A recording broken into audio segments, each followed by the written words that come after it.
Perkenalkan saya Erna ya, dan tim pagi ini kami akan menyampaikan sosialisasi, memaparkan mengenai perubahan SE OJK mengenai penerapan tata kelola, Bapak Ibu. Nanti sebelum kita masuk sesi berikutnya mengenai POJK BPR, pagi ini sesuai agenda, dulu mengenai perubahan atas SE OJK penerapan tata kelola bagi BPR.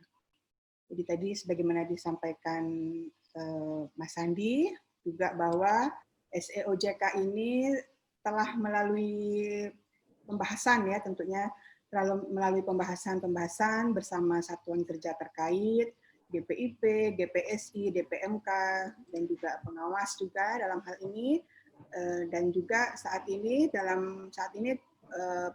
penyusunan ketentuan ini dalam proses penandatanganan ya, dalam proses penerbitan atas SE OJK. Jadi Bapak Ibu peserta sosialisasi dapat disampaikan bahwa latar belakang dari penerbitan ya atau penyusunan SE OJK ataupun perubahan atas SE OJK mengenai penerapan tata kelola ini, yang pertama memang dalam rangka meningkatkan efisiensi dan efektivitas dalam pemantauan penerapan tata kelola BPR sejalan dengan diimplementasikannya POJK terkait Apollo seperti itu Bapak Ibu ya. Jadi memang dalam rangka efisiensi pelaporan BPR, jadi sebagaimana sejak diterbitkannya POJK mengenai Apollo untuk BPR ya sejak tahun 2019, BPR sudah menyampaikan laporan bulanan secara online ya kepada OJK, juga RBB. Nah ini kita juga akan mengembangkan tentunya laporan-laporan lainnya akan disampaikan secara online. Nah ini kita mulai lagi dengan untuk laporan tata kelola, laporan penerapan tata kelola. Tentunya juga ini dengan harapan untuk meningkatkan efisiensi di BPR dan efektivitas dalam rangka kita memantau penerapan tata kelola BPR. Nah, ini juga tentunya mendukung aksesibilitas data dan informasi BPR dalam rangka pengawasan teman-teman pengawas ya, di KRK OJK khususnya. Di mana kan saat ini memang masih secara offline ya, BPR menyampaikan laporan, masih secara offline, sehingga mungkin belum semuanya gitu ya teman-teman, beberapa teman-teman mungkin belum ada kesulitan lah dalam mengakses juga mereview ya laporan-laporan tata kelola, sehingga nah ini kita supaya lebih memudahkan teman-teman pengawas dalam rangka pengawasan khususnya juga terkait pemantauan penerapan tata kelola BPR, maka kita kembangkan untuk supaya BPR menyampaikan laporan tata kelola secara online seperti itu. Nah, ini ataupun latar belakang ini juga sebetulnya dikaitkan juga nanti bahwa ke depan ya insya Allah ya kita akan menyesuaikan ini ketentuan tingkat kesehatan kita, ketentuan tingkat kesehatan BPR ya, yang nantinya akan kita masukkan juga ini laporan profil resiko juga, laporan tata kelola BPR juga. Jadi dalam rangka mendukung juga pengawasan ke depan bahwa untuk tingkat kesehatan juga yang akan memasukkan profil risiko dan tata kelola BPR, maka kita mulai bertahap mengembangkan ini laporan online untuk tata kelola BPR.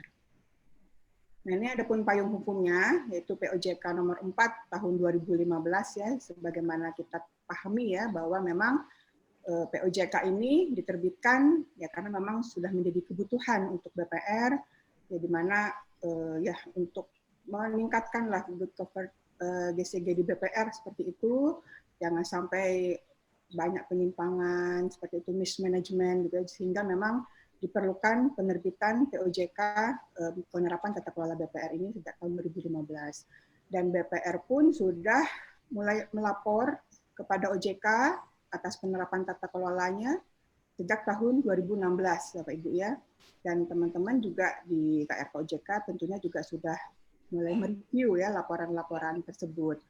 Nah ini dalam rangka meningkatkan efektivitas review tersebut seperti itu dan juga pelaporan dari BPR, maka kita akan kembangkan supaya BPR mulai nanti menyampaikan laporan tata kelola secara online dan memang sehingga dibutuhkan penyesuaian atas SEOJK mengenai penerapan tata kelola bagi DPR, sehingga DPR memang harus nanti menyampaikan laporan tata kelola secara online ya melalui Apollo pada OJK. Ya, slide berikutnya Mbak Kita. Nah, ini laporan secara online ini daring. Kalau yang sekarang kan memang masih secara luring.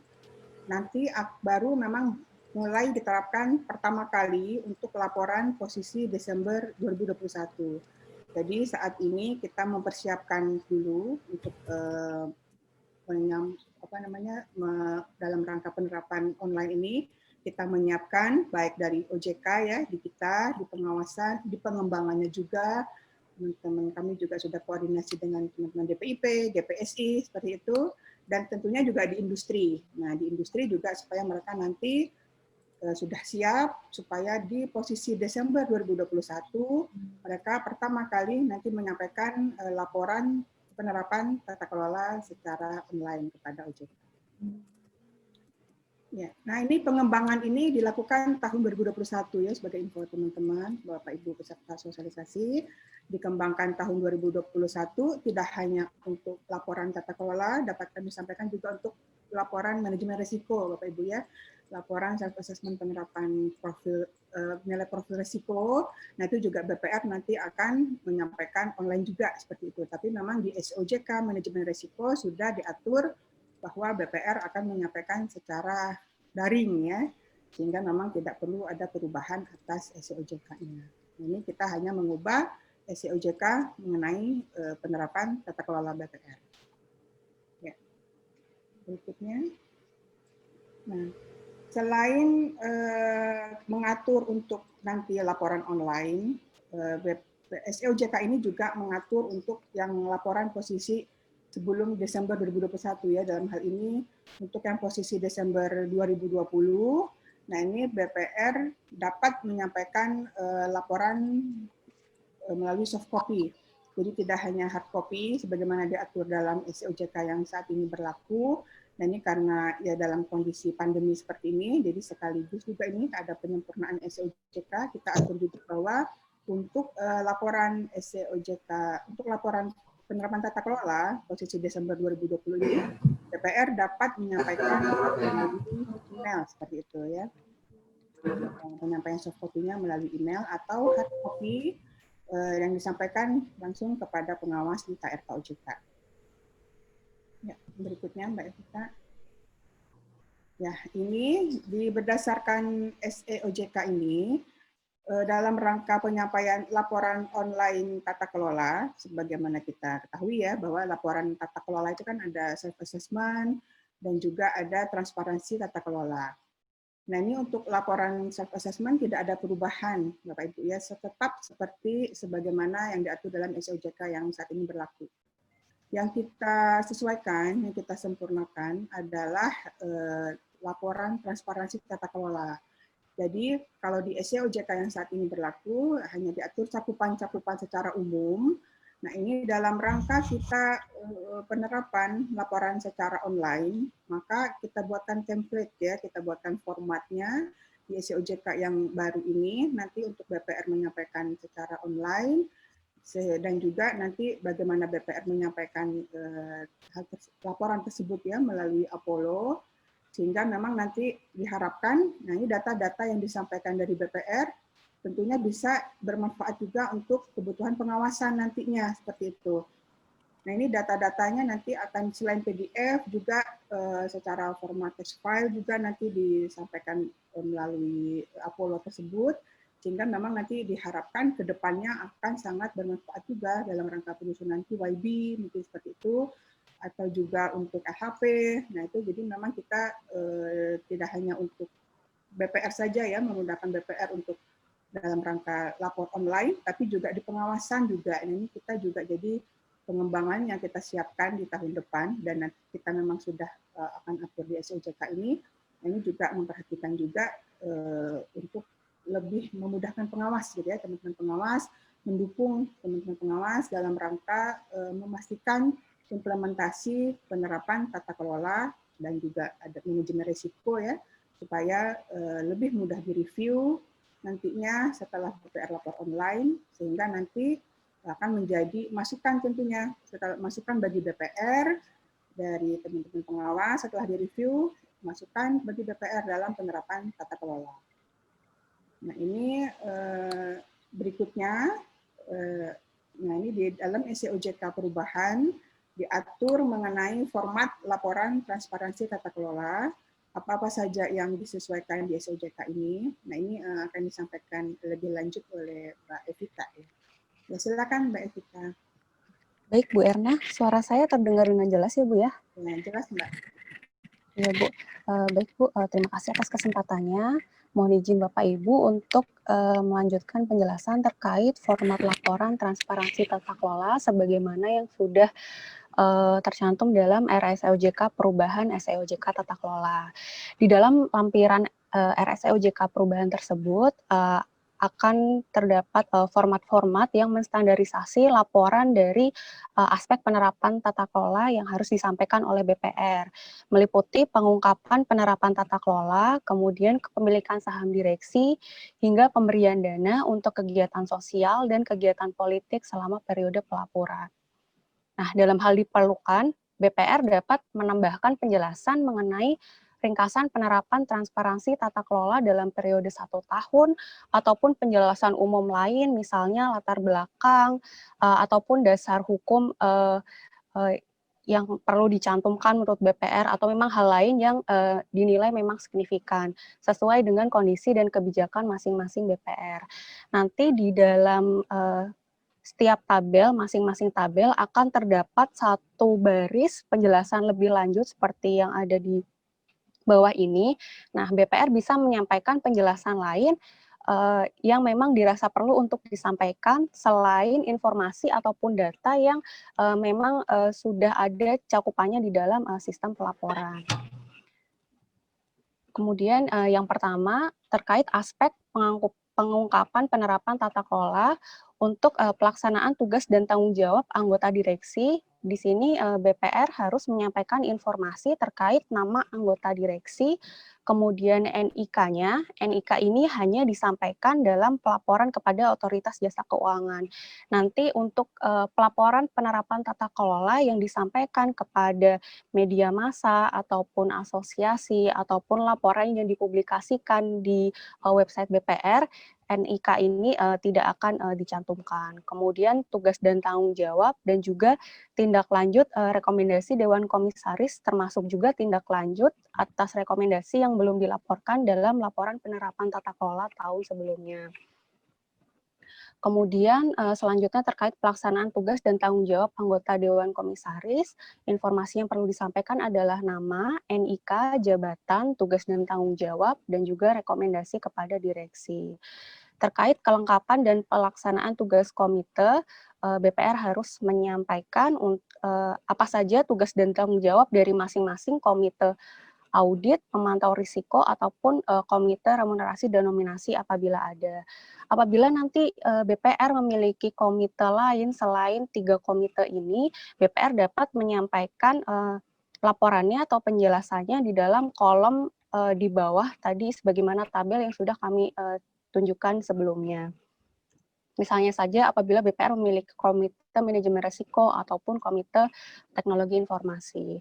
Kemudian terkait informasi, struktur, dan keanggotaan, BPR harus menyampaikan nama anggota komite, kemudian NIK-nya, keahlian, misalnya kompetensi dan atau pengalaman masing-masing anggota komite sesuai dengan tugas dan tanggung jawab komite, kemudian jabatan dari komite, bisa ketua, anggota, ataupun tidak menjabat. Dan terakhir terkait komite adalah program kerja dan realisasi program kerja. Di sini BPR diminta untuk menyampaikan apa saja program kerjanya, realisasinya, dan sudah melakukan rapat berapa kali. Untuk jumlah program kerja yang dilaporkan itu harus sama dengan realisasi program kerjanya. Aspek yang selanjutnya adalah kepemilikan saham direksi. Untuk aspek kepemilikan saham ini, nanti penjelasannya hampir sama juga pada aspek D, yaitu kepemilikan saham anggota Dewan Komisaris. Untuk yang pertama, terkait kepemilikan saham anggota direksi pada maksud kami pada BPR, yang harus disampaikan adalah nama anggota direksi, NIK, nominalnya, dan juga persentase kepemilikan. Untuk kepemilikan saham anggota direksi pada perusahaan lain harus ditambahkan dengan sandi bank lain dalam hal perusahaan lain merupakan bank lain, dan sandi ini sesuai dengan ketentuan sebagaimana SEOJK laporan bulanan BPR. Kemudian ditambahkan juga informasi mengenai nama perusahaan lain dan juga persentase kepemilikannya. Aspek C, hubungan keuangan dan atau hubungan keluarga anggota direksi dengan anggota direksi lain, Dewan Komisaris, dan atau pemegang saham BPR. Untuk aspek C ini nanti penjelasannya hampir sama dengan aspek E juga, yaitu hubungan keuangan dan atau hubungan keluarga anggota Dewan Komisaris. Yang pertama terkait hubungan keuangan anggota direksi pada BPR.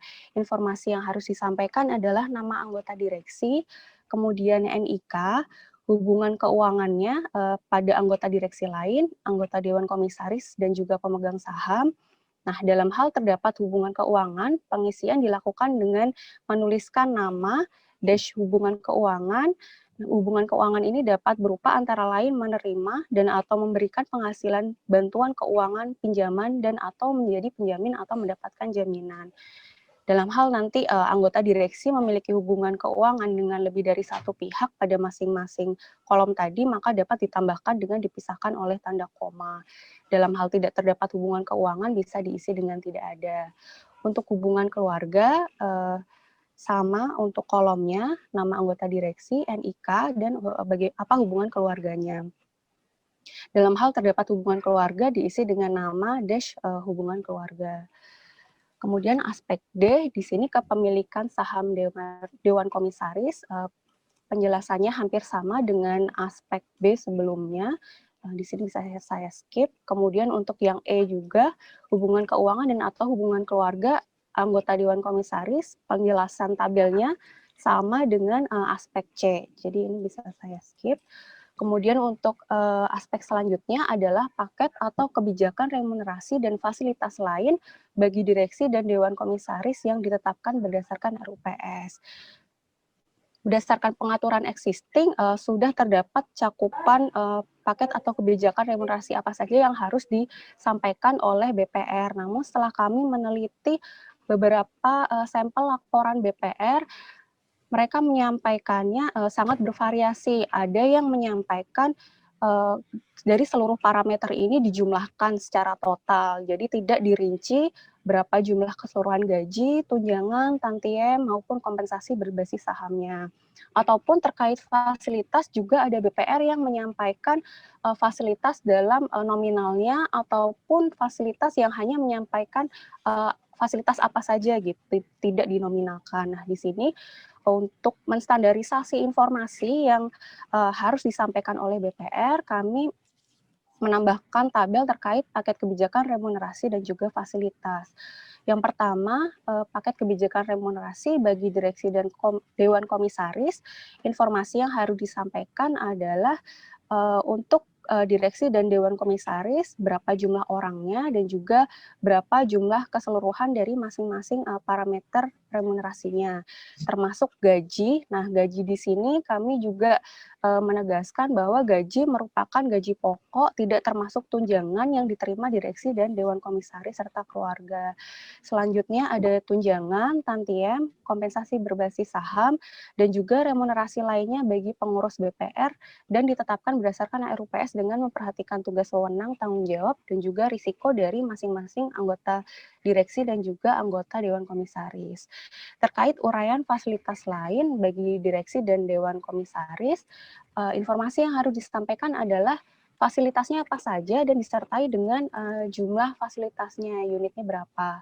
Antara lain untuk perumahan, transportasi, asuransi kesehatan, maupun fasilitas lainnya yang dapat dirinci dan disesuaikan dengan kebijakan masing-masing BPR.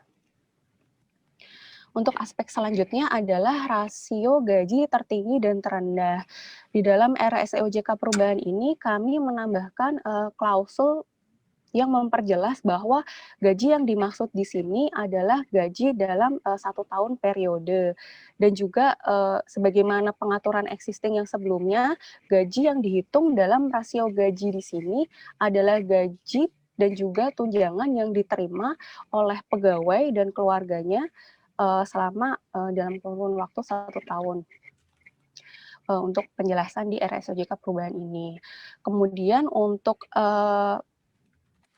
rasio gaji tertinggi dan gaji terendah, di sini kami menambahkan dalam perbandingan untuk memperjelas masing-masing parameternya. Yang harus dilaporkan adalah rasio gaji pegawai yang tertinggi dan gaji pegawai yang terendah, kemudian rasio gaji anggota direksi yang tertinggi dan gaji anggota direksi yang terendah, rasio gaji anggota Dewan Komisaris yang tertinggi dan gaji anggota Dewan Komisaris yang terendah, rasio gaji anggota direksi yang tertinggi dan gaji anggota Dewan Komisaris yang tertinggi, serta rasio gaji anggota direksi yang tertinggi dan gaji pegawai yang tertinggi.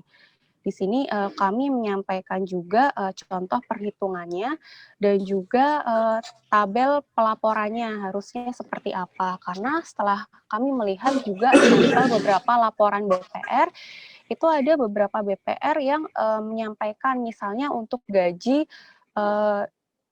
200 juta dan 50 juta. Ada yang menyampaikan 4:1, ada yang menyampaikan 200 banding 50, atau hanya menyampaikan angka 4 saja gitu. Jadi di sini kami menstandarisasi bahwa penyampaiannya adalah dalam bentuk rasio terkecil atau rasio paling sederhana, sehingga di belakangnya itu adalah ada angka satunya. Nah, di sini kami ada melengkapi satu contoh perhitungan untuk rasio yang pertama, rasio gaji pegawai yang tertinggi dan gaji pegawai yang terendah. Yang pertama, misalnya gaji pegawai yang tertinggi adalah 200 juta dalam kurun waktu 1 tahun, kemudian gaji pegawai yang terendah adalah 50 juta dalam kurun waktu 1 tahun, kemudian rasio gaji pegawai yang tertinggi dan terendah dapat dihitung dengan formulasi gaji pegawai yang tertinggi dibagi dengan gaji pegawai yang terendah, dibandingkan dengan gaji pegawai yang terendah dibagi dengan gaji pegawai yang terendah. Diperoleh 200 juta dibagi 50 juta berbanding 50 juta dibagi 50 juta, diperoleh 4:1. Nah, di sini juga tujuannya kenapa rasionya kita tampilkan seperti ini adalah untuk mempermudah interpretasi juga bahwa di sini gaji pegawai yang tertinggi adalah 4 kali lipatnya gaji pegawai yang terendah.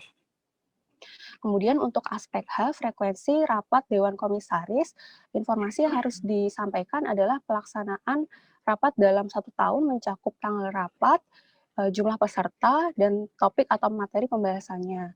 Untuk kehadirannya disampaikan informasi untuk nama anggota Dewan Komisaris, NIK, kemudian frekuensi kehadiran fisik maupun telekonferensi, dan juga tingkat kehadiran yang dihitung dengan penjumlahan frekuensi kehadiran fisik ditambah frekuensi kehadiran telekonferensi dibagi jumlah rapat keseluruhan dikali dengan 100%.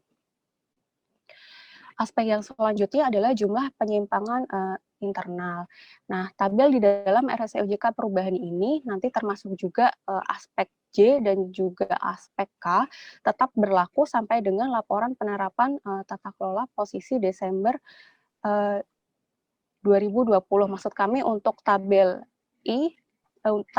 di aspek I, J, dan K pada pengaturan existing itu masih berlaku sampai Desember 2020. Sedangkan di dalam tabel di dalam RSUJK perubahan ini mulai berlaku untuk nanti posisi Desember 2021. Ada sedikit beberapa perubahan dan juga penambahan keterangan di dalam ketiga tabel tersebut. Untuk aspek jumlah penyimpangan internal ini, informasi yang harus disampaikan oleh BPR adalah jumlah kasus yang dilakukan baik oleh anggota direksi, anggota Dewan Komisaris, pegawai tetap, pegawai tidak tetap pada posisi pelaporan tahun sebelumnya dan juga tahun laporan. Yang dirinci berapa total fraud-nya, kemudian kasus yang telah diselesaikan, ataupun dalam proses penyelesaian. Untuk kasus dalam proses penyelesaian ini termasuk juga penyimpangan internal yang belum diselesaikan sebelumnya sampai dengan tahun laporan. Kemudian kasus yang belum diupayakan penyelesaiannya, misalnya saja saat ini masih dalam proses penelitian. Kemudian telah ditindaklanjuti melalui proses hukum. Di situ ada berapa kasus. Untuk informasi selanjutnya, aspek permasalahan hukum, baik hukum perdata dan juga pidana, di sini sebenarnya tabelnya sama di RSUJK perubahan ini sama dengan pengaturan existing. Informasi yang harus disampaikan adalah jumlah kasus perdata dan juga pidana, baik yang telah selesai atau telah mempunyai kekuatan hukum yang tetap maupun dalam proses penyelesaian dan juga totalnya. Nah, di sini kami juga menegaskan bahwa BPR harus menjelaskan lebih lanjut mengenai upaya penyelesaian permasalahan hukum oleh BPR karena berdasarkan penelitian kami pada beberapa sampel laporan penerapan tata kelola BPR yang memiliki permasalahan hukum baik itu perdata atau pidana hanya menyampaikan data jumlah kasusnya saja, namun tidak menyampaikan upaya penyelesaian permasalahan hukumnya seperti apa. Mungkin ini juga yang bisa nanti dapat menjadi perhatian bagi Bapak dan Ibu pengawas. Kemudian informasi yang selanjutnya adalah transaksi yang mengandung benturan kepentingan. Di sini sedikit terdapat perubahan informasi apa saja yang harus dicantumkan di dalam tabel dibandingkan dengan pengaturan existing. Untuk RSUJK perubahan, informasi yang harus disampaikan adalah nama, jabatan, NIK, baik itu untuk pihak yang memiliki benturan kepentingan dan juga pengambil keputusan, kemudian apa jenis transaksinya, nilai transaksinya berapa, dan keterangannya, mungkin kesesuaian dan atau ketidaksesuaian transaksi dengan ketentuan internal, kemudian menjelaskan juga keterkaitan antara pihak yang memiliki benturan kepentingan dengan pengambil keputusan. Informasi yang selanjutnya adalah terkait aspek pemberian dana untuk kegiatan sosial dan kegiatan politik selama periode pelaporan. Informasi yang harus disampaikan adalah tanggal pelaksanaannya, kemudian jenis kegiatannya apa, sosial atau politik, penjelasan ringkas kegiatannya, penerima dana, dan juga jumlahnya. Sekian Bapak Ibu yang dapat kami sampaikan untuk penjelasan mengenai format laporan transparansi tata kelola. Terima kasih atas perhatiannya. Assalamualaikum warahmatullahi wabarakatuh.